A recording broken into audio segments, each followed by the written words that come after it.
call.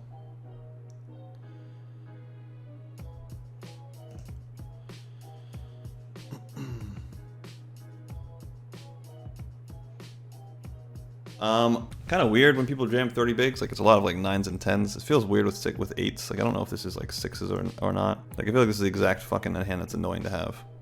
9s you just call. I'm just gonna randomize this one. I'm gonna fold a bit. Yeah, it's good enough. It might be 0% fold. I'm not sure. Fuck. We get jammed on again. This one, like, my hand's worse, but the position's much easier for him to shove from. I think this one's like harder to fold with the KO on my opponent's head. So should have called the previous one and folded this one. This doesn't get much worse than this. I think reshoving the ace-jack for 20 makes sense.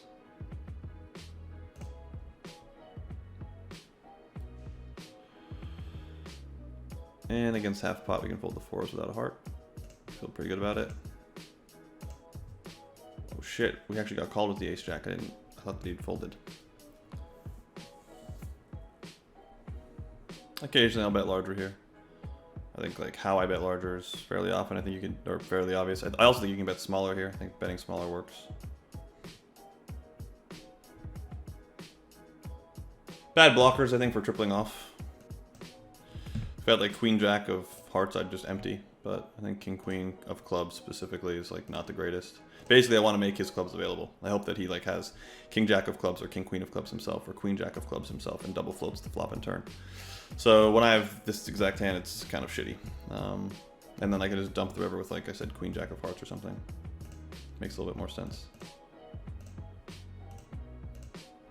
You can definitely have like some 8-9s and some hands there for sure that bluff me off, but when I have king high, that's okay. And I don't think I want to stack off here, although maybe I do. Yeah, maybe I do. There we go. It's a pretty good spot to get the chips in the middle. There we go. This is another interesting one. It's almost like flatting kings seems viable, to be honest. I'm going to 3-bet. I do think this might be a mistake, so I would definitely flat queens. Part of the reason why I elected to 3-bet is because I thought that like I might get fucked with a little bit. I don't even though it's like the SPR looks like he's always calling and the timing looks like he's always calling, I still think I might get a fold. Once the pot's this big, he's bluffing with ace high, so he's got outs. So I do like jamming relative to calling, but I did 3-bet because I felt like he was just going to be like I'm the chip leader and fuck with me a little bit. I do think it's easy to overinvest in that regard. Like I think he had ace 5. Like I don't think he had. This is close between 3-bet shove and call. I think we just call with ace 9 and maybe reshove like ace 7 or something that flats a little bit less well. This one just flats like well enough. It's not that it's like it's great or anything, but it flats well enough. I think I'm just going broke here. It's just more about like what sizing choice I'm thinking about jamming, but I'm gonna jam. I mean, like, I don't think this is great, like as far as answers go. Like I'm kind of running short on time too. Damn. Got in pretty good though. He's got 9 outs, so you know we're 60 plus there. So that's nice, but didn't work out. Oh, that's brutal.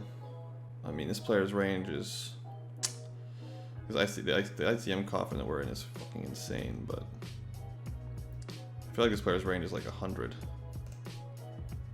Yeah, I'm just gonna call. Oh, that's not 100, is it? But I mean, it feels like this player can just like jam 10 big blinds with the KOs on the. It's not a money bubble or anything, but it still feels like with 10 big blinds, this player's range could be like 70, 100 is an exaggeration. 75, 80, maybe even 100, maybe 100. So now, if it's 100, if it's like 85, is ace deuce suited to call after you adjust for the ICM constraint, like of this player having the same stack as me? I don't know. I mean, it seems close. It's worth it. It's worth a little bit more to gamble when you've got the KOs. So like, you know, now I cover this player so I can win their KO. So it's, you know, it's difficult. I don't know the answer. If there was no ICM, I would just fold. Oh, sorry, if there was no KOs, I would just fold. But I do think that with the split prize pool, it's closer. Good luck us. This is gonna be for all the marbles in this one. Don't think this player is folding much. We're getting jammed on a bunch here. That's not the hand we wanted to see. That's a good flop though. It's a really bad turn. Damn. Damn. We took fourth. It's all good. It's all good. It happens. Here we bet small, get 2-bet. Don't think we're going to be folding the 8x component with the backdoor flush draw. I don't think we're really going to fold the 8x component at all, but certainly not with the ace high backdoor flush draw, or so with the backdoor flush draw component. So here we called, and the board ran out pretty bad for us, I'd say. So here we go, bet flop, get check raised, call barrel, and then face river shove, and I think we have a very clean fold now. Just from like an absolute hand strength perspective. I mean, it's nice to have a 10 in my hand, but I don't think it matters too much. All right, guys, real quick, huge announcement. BBZPoker.com. We've got twice the sessions we used to have. We have 10 to 12 sessions running per week, 7 of them MTT, 2 to 4 cash, 1 mental game. And we've got those sessions available as of now at half the price. They're coming in at $150 a month. They used to come in at $500. We dropped it to $300. They are now $150 a month. I'm super pumped to be able to bring this to you guys. It's all because of you. I can't wait to see you in the BBC Poker seminars going forward. You do get the charts on top for free. So make sure you're heading over to bbzpoker.com and getting your access right now. You just DM them directly. Say, hey, I'm just looking for a BBZ avatar. Do you guys have one? And they'll probably send it to you. Here we're going to continue checking. We're in the big. Be interesting when it goes check, check, check, check, check, check, check, check, check. When we get to the river. I think these ranges are capped, basically. Shoving should be a reasonable answer for me. Say, like, what are you going to get called by? Well, you're probably going to get called by pocket 7s. I make the 7 available. I make those hands available with my hand. And I'm going to bluff. So, like that. I think like I'm just too short here. Like I'm a little bit concerned about this range. There's a lot of like 7s in it probably, which is annoying. But I think with 12 bigs and pocket 5s, we just jam and hope that we don't run into 7s.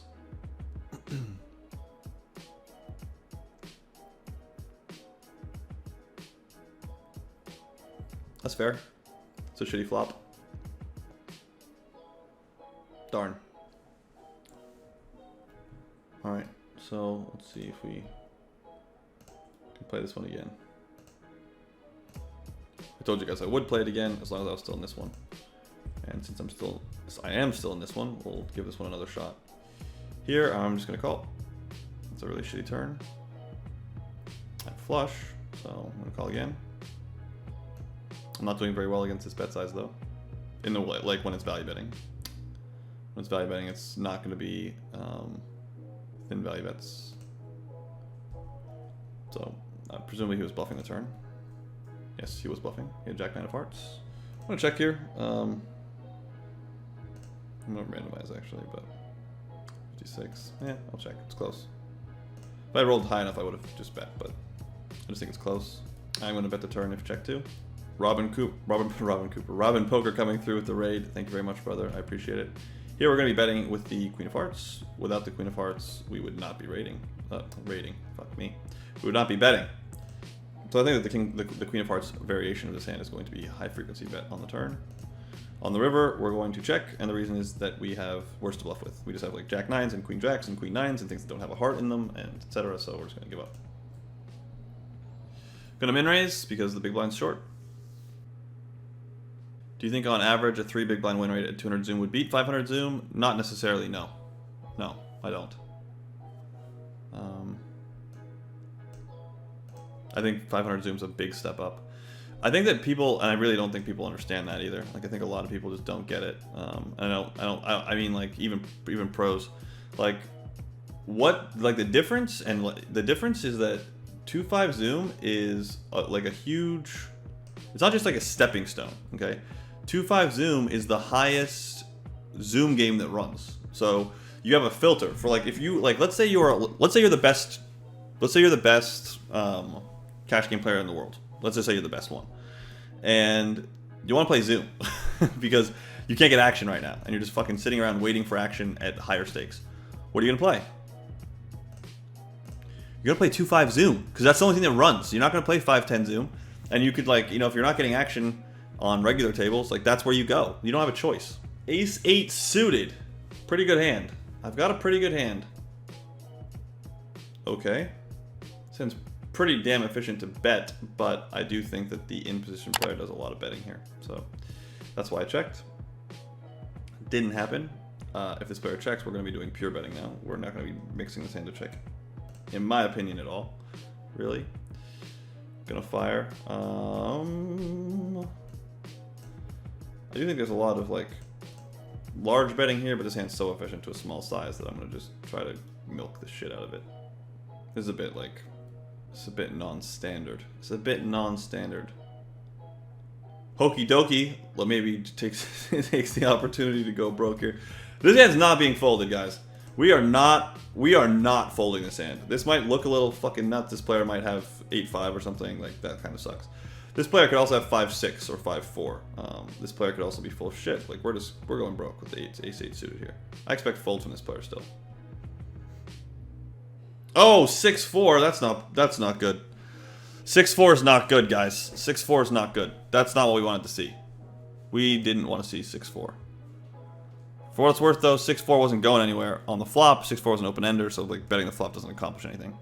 But yeah, we felt pretty good about our hand. We still had outs, but yeah, that was like the nut low outcome.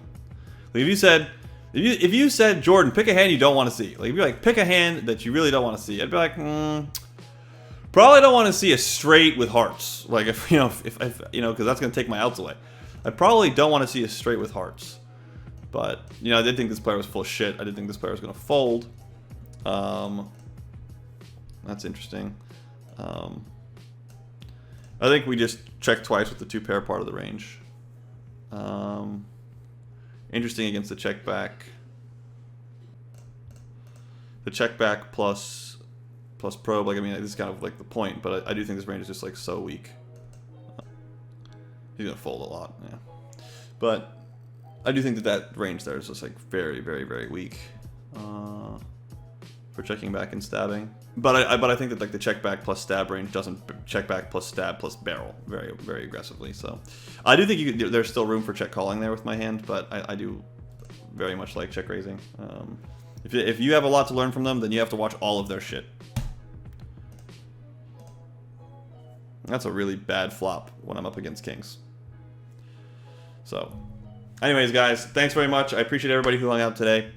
Thanks, guys. Appreciate it very much. I'll be around and trying to do a little bit of battling during the WCOOP. Next stream for me is probably Sunday, so you can look for me then. And thank you again. See you soon. Bye.